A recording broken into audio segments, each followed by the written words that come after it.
புரட்சி தலைவர் பொன்பனச்செம்மல் டாக்டர் எம்ஜிஆர் அவர்களின் 109வது பிறந்த நாள் விழா இன்றைக்கு. அவருக்கு மாலை அணிவித்து அந்த மாபெரும் தலைவருக்கு இன்றைக்கு நாங்கள் வீர வணக்கம் செலுத்திவிட்டு செல்கிறோம். நீங்க எது கேட்கறதா கேளுங்க. சார், நீங்க என்டிஏ கூட்டணியில இணைந்து விட்டீர்களா? பேனர்ல எல்லாம் உங்க போட்டோ வச்சிருக்காங்க. அதிகாரப்பூர்வ அறிவிப்பு எதுவுமே வரல, ஆனா பேனர்ல இடம் பெற்றிருக்கு உங்க புகைப்படம். யாரோ ஒருத்தர் பேனர் வச்சிருக்காரு ஆர்வத்தில். நீங்க அவர்கிட்ட கேட்க வேண்டிய கேள்வியை என்கிட்ட கேட்கறீங்க.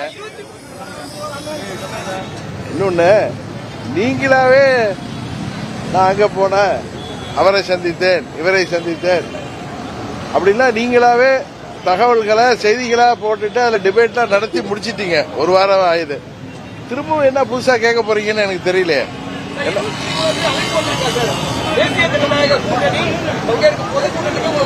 ரொம்ப புத்திசாலித்தனமா கேட்கறீங்க. நான் என் பதில உங்களுக்கு நான் அதே மாதிரி சொல்றேன். உரிய நேரத்தில் அன்னைக்கு நான் அறிக்கையை கொடுத்திருந்தேன். என்னன்னா, நான் பெரிதும் மதிக்கின்ற இந்த சோசியல் மீடியா ஊடகம் எதை வேணாலும் நீங்க எங்க மேல சேர்த்த மாதிரி இறங்கிறீங்களா? நியாயமானு தான் முதல்ல கேட்கணும். இன்றைக்கு கூட பார்த்தா ஒரு யூடியூப் சேனல்ல தினகரன் தலைமறைவா இருந்தாரு, திரைமறைவில் இருந்தாருன்னு எதுவும் இல்லை. எங்க பொதுக்குழு 5ஆம் தேதி முடிஞ்சதுக்கு அப்புறமா எனக்கு சொந்த வேலை இருக்கு. நாங்க ஒரு கட்சி பொதுச்செயலாளர் இருந்தாலும் எங்களுக்கு சொந்த வேலையெல்லாம் இருக்குங்கிறத நீங்க ஒத்துக்குவீங்கன்னு நினைக்கிறேன். பொங்கல் பண்டிகையினால 3 நாட்கள் தொடர்ந்து விடுமுறை. கழக நிகழ்ச்சிகள் எதுவும் நாங்க வைக்கல. எங்க நிர்வாகிகளும் சரி பொங்கலுக்கு எல்லாம் தயாராவாங்க, கிராமங்கள் நகரங்கள் உட்பட. அதனால நாங்க இந்த நிகழ்ச்சி வச்சுக்கல. நான் உங்களுக்கு தெரியும், நான் பொதுவா நிகழ்ச்சி இல்லைன்னா வெளியில போறதில்லை, எங்கேயும் உங்களை சந்திக்கிற வாய்ப்பும் இல்லை. சொந்த வேலைகளுக்காக நான் பல ஊர்களுக்கு சென்று வர்றேன். டெல்லிக்கே சென்றாலும் அரசியல் ரீதியாக தான் செல்லணும்னு அவசியம் இல்லையே. எத்தனையோ சொந்த வேலைகள் இருக்கும். 11 ஆண்டுகள் அங்கே நான் எம்பியா இருந்திருக்கேன். எனக்கு தனிப்பட்ட வேலைகள் இருக்கும், நண்பர்கள் இருப்பாங்க, அவங்க வீட்டில் திருமணங்கள் இருக்கும். அன்னைக்கு கூட ஒருத்தர் கேட்டார், மார்கழி மாதத்தில் திருமணமானு. எங்க இஸ்லாமிய சகோதரர் வீட்டு கல்யாணம் திருச்சியில் நடந்துச்சு, அதுக்கு போனேன். அது மாதிரி நான் படித்ததெல்லாம் பெங்களூர்ல, சிக்மங்களூர்ல, அங்கே நிறைய நண்பர்கள் இருக்காங்க. இதே போல வாய்ப்பு கிடைக்கின்ற நேரத்தில் நான் அவர்களோட போய் சென்று சந்தித்து வருவது எனது சுவாபம். இன்னும் சொல்ல போனா எனக்கு எந்த தயக்கமோ எந்த குழப்பமோ எந்த அழுத்தமோ கிடையாது. எனக்கு அழுத்தமே நீங்க கொடுக்கிற அழுத்தம் தான். எங்களை விடுங்களா, நாங்களா முடிவு எடுக்கிறோம். நாங்க ஒரு சின்ன கட்சி, நாங்க ஒன்றும் பெரிய சாதித்த கட்சியும் கிடையாது.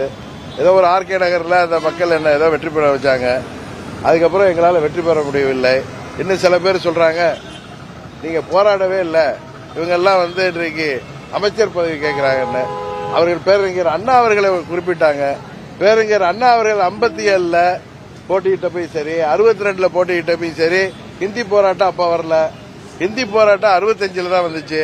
போராடி ரோட்ல உத வாங்கி ஜெயில போய் தான் ஒரு கட்சி அமைச்சர் ஆகணும் அப்படிங்கறதுலாம் எனக்கு அப்படிதான் ஆகணும்னு அவர் சொல்றாரு. அவர் ஒண்டி ஏசி ரூம்ல டிவியில உட்கார்ந்துக்கிட்டு எந்த பத்திரிகையில இதுக்கு முன்னாடி இருந்தாருன்னு அவரை தெரியல. அவர் பத்திரிகையாளர் இருக்கிற பேர்ல அவர் பேசுறப்ப நாங்களும் ஒரு கட்சியில 86ல இருந்து புரட்சி தலைவர் மறைந்த பிறகு ஒரு கட்சியில தொண்டனா இருந்து வந்தவன் தான்.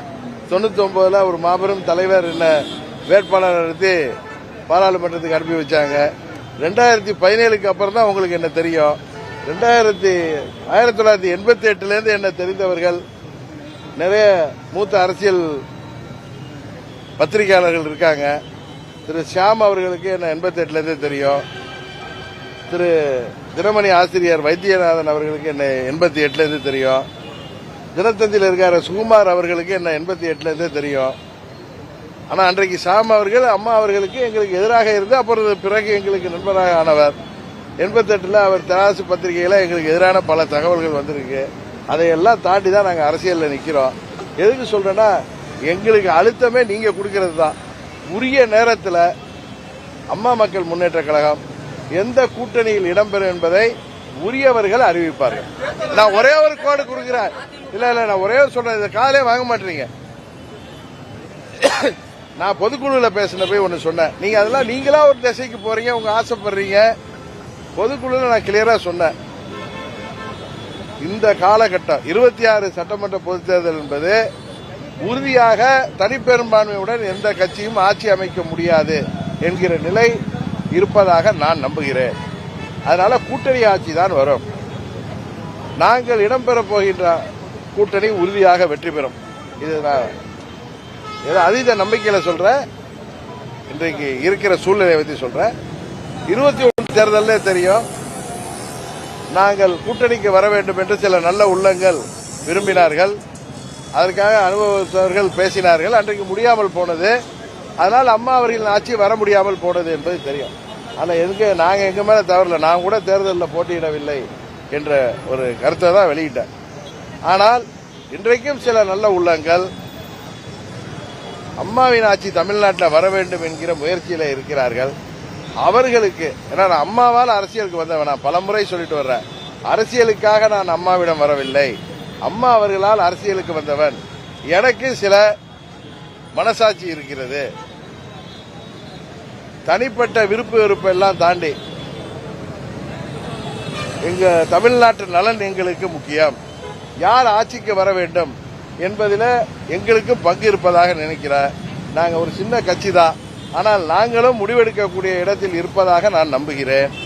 எந்த ஆட்சி வர வேண்டும் என்பதும் தமிழ்நாட்டு மக்களுக்கு எது நல்லது என்பதையும் முடிவெடுக்கக்கூடிய ஒரு அணிலை போல் நாங்கள் இருக்கிறோம். சின்ன எறும்பு மாதிரி வச்சுங்களேன். சில பேர் அதுக்கு ஒரு டிபேட் நடத்துவாங்க. சின்ன எறும்பு மாதிரி இருக்கும், இல்ல அமீபா மாதிரி இருக்கும். எங்களுக்கு அந்த பொறுப்பு இருக்கு. ஒரு கட்சி நடத்துறோம். என்ன நம்பி லட்சக்கணக்கான தொண்டர் இந்த பாருங்க தனது எம்எல்ஏ பதவியை ராஜினாமா செய்துவிட்டு என் கூட அம்மாவின் லட்சியங்களுக்காக போராடுறவர் நிற்கிறாரு. முன்னாள் அமைச்சர்கள் இருக்காங்க. முன்னாள் சேர்மன், முன்னாள் அமைச்சர் எங்க கூட நிற்கிறாரு. இவருக்கு பல கோடிகள் பேசப்பட்டு இவங்கெல்லாம் விலை போகாத தங்கங்கள். இது போல லட்சம் தொண்டர்கள் தமிழ்நாடு முழுவதும் எங்கள் இயக்கத்தில் இருக்காங்க.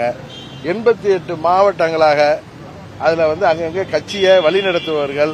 இன்றைக்கு நீங்க என்ன முடிவெடுக்க போறீங்க அப்படின்னு எனக்கு நீங்க அழுத்தம் கொடுக்கிற அளவுக்கும் எனக்கு ஆதரவாகவும் எதிராகவும் தினகரன் தலைமறைவாகிவிட்டார். தயக்கத்தில் வீட்டில் படுத்திருக்காரு. அவர் சோர்ந்து போயிட்டாரு. நல்லவேளை பாட்டிலோட அலைகிறாருன்னு சொல்லாம தகவல் எல்லாம் போட்டாங்க. எந்த தயக்கமும் இல்ல. என் மனசுல எந்த பயமும் இல்ல, எந்த கனமும் இல்ல. நாங்கள் எங்கள் இயக்கத்தை சேர்ந்தவர்களுக்கு என்னோடு பயணிப்பவர்களை உரிய இடத்தில் வைத்து பார்க்க வேண்டும் என்கிற ஆசை தான் இருக்கு. நான் தேர்தலில் போட்டியிடுவேனா என்பதை கூட இன்னும் முடிவெடுக்கவில்லை. ஆண்டிப்பட்டியில போட்டியிடுறாரு, உசிலம்பட்டியில போட்டியிடுறாருலாம் சொல்றாங்க. அந்த முடிவு நான் இன்னும் உண்மையா எடுக்கல. உரிய நேரத்தில் அதான் சொல்ல வந்தா, நீங்க அதை கவனிக்க மாட்டீங்க. ஒரு கூட்டணிக்கு நாங்கள் செல்வதை உரியவர்கள் அறிவிப்பார்கள். கரெக்டா? உரியவர்கள் அறிவித்த பிறகு உங்களுக்கு தெரிய வரும். அதுதான் ஒரு பண்பா இருக்குன்னு நினைக்கிறேன். அதற்கு பிறகு நான் எந்த கூட்டணியில் வந்திருக்கிறேங்கிறத இப்ப நான் ஒரு கூட்டணிக்கு தலைமை ஏற்றால் நான் அறிவிப்பேன். நான் ஒரு கூட்டணியில் சேருகின்ற பொழுது அந்த கூட்டணிக்கு தலைமை தாங்குபவர்கள் அதை வெளிப்படையாக உரிய நேரத்தில் அறிவிப்பார்கள். அதுவரை தயவு செய்து என்னை அமைதியாக இருக்க வழிவிடுமாறு பெருமையுடன் கேட்டுக்கொள்கிறேன். உறுதியாக நான் தான் முதலே சொல்லிட்டேன். இன்றைக்கு கூட்டணிக்கு தலைமை தாங்குகிற எல்லா கட்சிகளுக்கும் தெரியும், தமிழ்நாட்டில் உறுதியாக கூட்டணி ஆட்சி தான் வருகின்ற ஒரு சூழ்நிலை இருக்கு. அதை அவர்கள் ஏற்றுக்கொள்ளலாம், ஏற்றுக்கொள்ள வேணாம். அவங்க தனிப்பெரும்பான்மை ஆட்சி அமைக்க போறாங்க. என்னை பொறுத்தவரை கூட்டணி ஆட்சி தான் அமையும். அதனால நான் ஏற்கனவே எங்க பொதுக்குழுல என்ன பேசணும், அதுதான் எங்கள் தொண்டர்கள்ட்ட எங்க நிர்வாகிகள்ட்ட பேசுனது தான் என்னுடைய கருத்து. அதை தான் திரும்பவும் சொல்றேன். அம்மாவின் ஆட்சி அமைத்து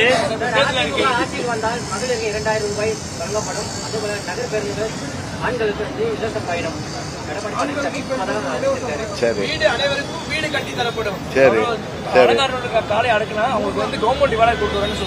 சரி சரி சரி அதுக்கு என்ன கேக்குறீங்க?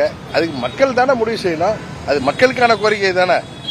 தனிப்பட்ட எனக்கு நான் ஒன்னும் அலங்காநல்லூர் போய் காலம் எடுக்க போறது இல்ல. என்ன நாங்க 2000 ரூபாய் பெற தகுதியில இருக்கோமான்னு எங்களுக்கு தெரியல.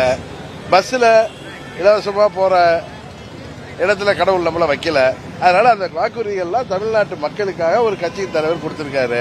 அது மக்கள் தான் அதுல பதில் சொல்லணும். சார், அம்மாவின் ஆட்சி அமைத்து துரோகிகளிடம் இருந்து கட்சியை மீட்போம்னு சொல்லியிருந்தீங்க. அதே கொள்கை தானா? அதே நிலைப்பாடு தானா? ராஜேஷ் எப்படி கேட்டாலும் உரிய நேரத்தில் கூட்டணிக்கு தலைமை தாங்குபவர்கள் உரிய முறையில் அறிவிப்பார்கள். அதுவரை பொறுத்திருந்தா உங்கள் கேள்விகள் எல்லாவற்றிற்கும் விடை கிடைக்கும். அதற்கு பிறகு நீங்க என்ன கேள்வி கேளுங்க. ஒவ்வொரு தொலைக்காட்சியில கூட நான் வந்து ஏற்கனவே வர்ற மாதிரி வந்து அரை மணி நேரம் உங்களோட உட்கார்ந்து உங்கள் நெறியாளர்கள் எந்த கேள்வி கேட்டாலும் பதில் சொல்லக்கூட டிடிவி தினகரன் உறுதியாக தயாராக இருக்கிறது. 23 என்டிஏ அலையன்ஸ் ஃபார்ம் பண்றாங்க, பிஎம் கலந்துக்கிறாரு. ஒரு 2-3 நாள் தான் இருக்கு. அதுல உங்க பேரும் அதுல இடம் ஒருவர் ஆர்வத்துல பேனர்ல வச்சிருக்கிறத வச்சுட்டுலாம் நீங்க என்ன கேள்வி கேட்டா நான் எல்லாம் பதில் சொல்ல முடியும். அது வந்து கமலாலயத்திலிருந்து வந்திருக்கிற பேனர்ல வந்தா நான் கேட்டா அதுக்கு பொறுப்போட பதில் சொல்ல முடியும். அவர் வினோஜ் பி செல்வம் என் மேல ரொம்ப பிரியமா இருக்கக்கூடியவர். நாங்க இந்த கூட்டணியில் இருந்தப்ப பாஜக பல பேர் என்னோட நல்ல நட்போடு பழகக்கூடியவர்கள். அண்ணாமலை போன்று எனக்கு நிறைய அண்ணாமலைகள் அங்கே எனக்கு வேண்டியவர்கள் இருக்கிறாங்க. அதுல ஏதோ ஆர்வத்தில் வச்சிருக்காரு. நானும் நேற்று தான் பார்த்தேன், உங்க தொலைக்காட்சியில வந்ததுக்கு அப்புறம் தான் நானும் மாட்டுப்பொங்கல் கொண்டாடிட்டு இருக்கப்ப தான் தகவலையே பார்த்தேன். அதுக்கெல்லாம் பதில் சொல்றது, அதுக்கெல்லாம் பதில் எதிர்பார்க்காதீங்க. அவர் ஏதோ ஆர்வத்தில் வச்சிருக்காரு. திரும்ப திரும்ப சொல்றேன், நான் பொதுக்குழுவில் பேசுவதுதான் எங்க நிலைப்பாடு. அதுபோல ஒரு நான் இணைய போகிற கூட்டணிக்கு தலைமை தாங்குபவர்கள் தான் அறிவிப்பதுதான் முறையாக இருக்கும். அவர்கள் அறிவிப்பார்கள், உரிய நேரத்தில் அறிவிப்பார்கள். அதுக்கு மேல என்கிட்ட சொல்றதுக்கு ஒண்ணும் இல்ல. இன்னும் ஒன்னே சொல்றேன், நான் வார்த்தை கொடுத்து விட்டால் அதில் நிற்பேன். அது மாதிரி நான் ஒரு கூட்டணிக்கு வார்த்தை கொடுத்திருக்கிறேன். அந்த வார்த்தையில் நான் நிற்பேன் என்பது அவர்களுக்கு தெரியும். அதனால் நான் பொறுமை காக்கிறேன். என்னால் அறிவிக்க வேண்டியவர்கள் அவர்கள்.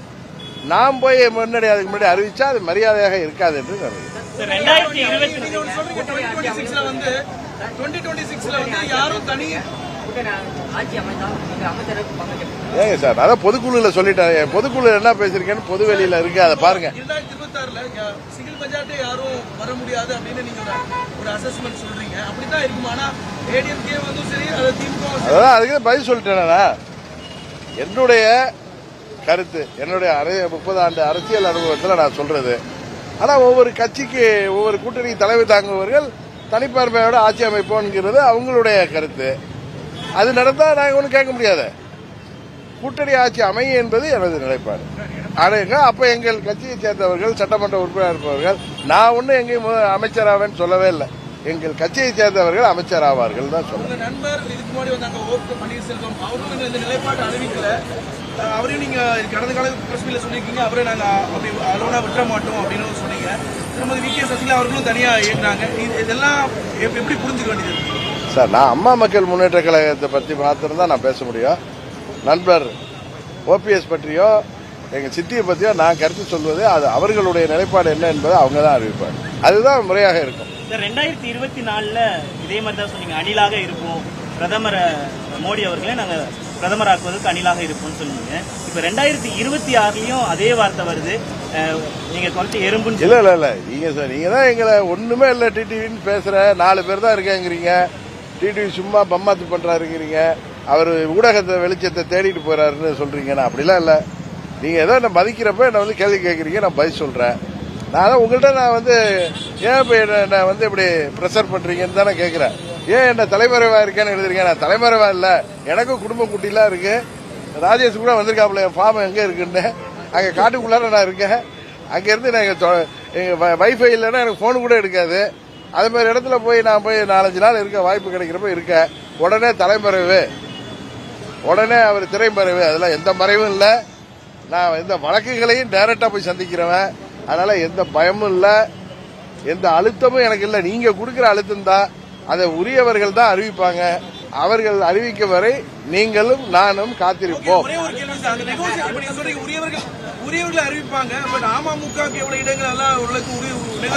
நான் ஒரே லைன்ல தான் சொல்ல முடியும். நான் வந்து கூட்டணிக்கு தலைமை ஏற்கிறப்ப நான் கூட்டணிகளை அறிவிச்சேன். இப்ப நான் இன்னொரு கூட்டணியில போறப்ப அந்த கூட்டணிக்கு தலைமை ஏற்கிற கட்சி அறிவிப்பது தானே முறையா இருக்கும். அவர்கள் உரிய நேரத்தில் அறிவிப்பாங்க. அது எப்ப எல்லாம் நீங்க கேட்காதீங்க. அறிவிப்பு வந்தாலே என்ன அர்த்தமா இருக்கும்?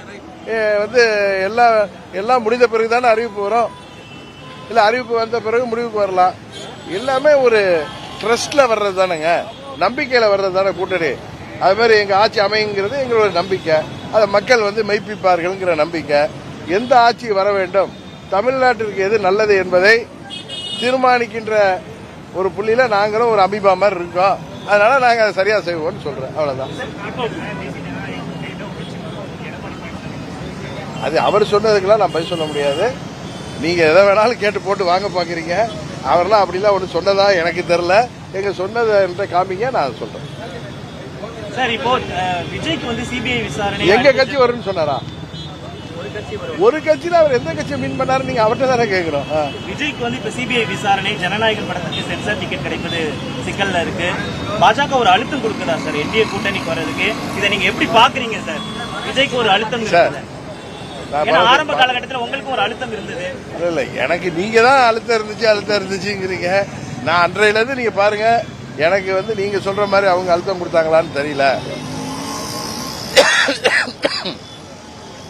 இப்பொழுதுதான் சிபிஐ என்கொயரி எனக்கு தெரிந்தவரை திரு விஜய் அவர்கள் கட்சியை சேர்ந்தவர்கள் தான் சுப்ரீம் கோர்ட்ல போய் ஒரு தனி நீதி அரசர் மூலம் நீதி sitting judge or retired judge மூலம் விசாரணை வேணும்னாங்க. சிபிஐ இது உச்சநீதிமன்ற கொடுத்த தீர்ப்பின்படி தான் இன்றைக்கு சிபிஐ விசாரிக்குது. அவங்க விசாரிக்கிறப்ப போய் விசாரணைக்கு போய் தானே ஆகணும். அதை போய் எப்படி அழுத்தம்னு நம்ம நினைக்க முடியும்?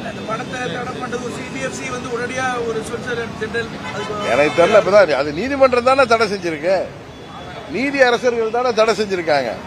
அதை போய் நீங்க அரசாங்கத்தோட எனக்கு எப்படி அதை நீங்க சேர்க்கிறீங்கன்னு தெரியல. திரும்பவும் உச்ச நீதிமன்றம் நினைச்சு நான் பார்த்தா நீங்க சென்னை உயர்நீதிமன்றத்துக்கு போங்கன்னு தான் சொல்லுங்க.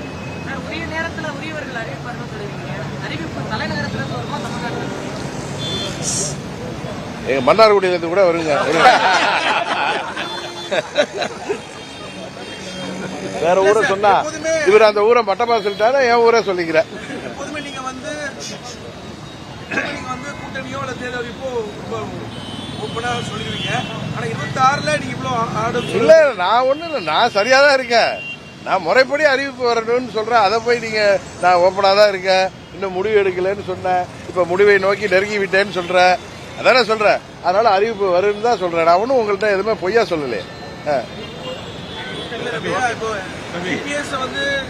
ஒரு கூட்டணி வைக்கக்கூடிய இடத்துல நீங்களும் அங்கமா இருக்கிறது அப்படிங்கிறது கான்ட்ரடிக்ஷனா இருக்காதா கடந்த காலம்?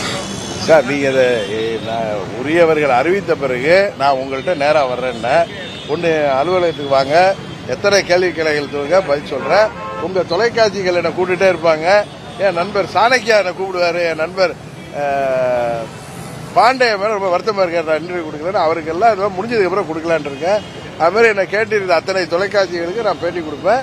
என்ன கேள்விகளை வேணாலும் கேட்க சொல்லுங்க. ஹரியை விட்டு கேட்க சொல்லுங்க, புதிய தலைவரில் கார்த்திகை விட்டு கேட்க சொல்லுங்க, நியூஸ் 18 கார்த்திகை செல்வனே கேட்கட்டும். நான் எல்லாரும் பதில் சொல்ல தயாரா தானே இருக்கேன்.